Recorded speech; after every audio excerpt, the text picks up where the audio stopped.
শরীর মেদ জমে কেন? মাত্রা অধিক তৈলাক্ত ভোজ্য দ্রব্য খাওয়া, তাড়াতাড়ির জন্য ভালো করে চিবিয়ে না খাওয়া, অধিক মাত্রায় গরম খাবার খাওয়া,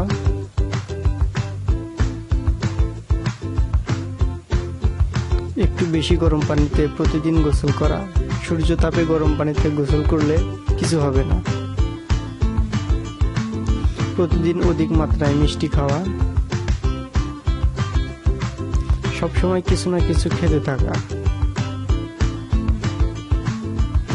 অধিক মাত্রায় দিবানিদ্রা, শারীরিক শ্রম না করা। মেয়েরা যদি প্রসবের পর বায়ুবিধিকারক খাদ্যবস্তু বেশি খায়,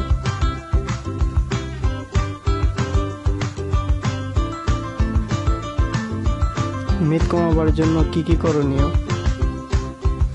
সকাল সন্ধ্যায় 1 গ্লাস করে লেবুর রস মেশানো পানি প্রতিদিন খাবেন। যে খাদ্যবস্তুতে চর্বির ভাগ বেশি হয় সে খাদ্য বর্জন করা উচিত। আহারের মাত্রা যেন বেশি না হয়, একটু কম হলে ভালো।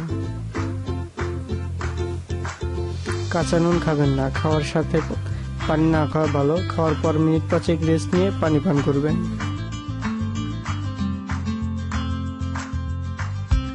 সপ্তাহে 1 দিন অন্তত উপবাস করার চেষ্টা করবেন। উপবাস সম্ভব না হলে 1 বেলা খাবেন। নিয়মিত শারীরিক পরিশ্রম করবেন, নিয়মিত হাঁটবেন।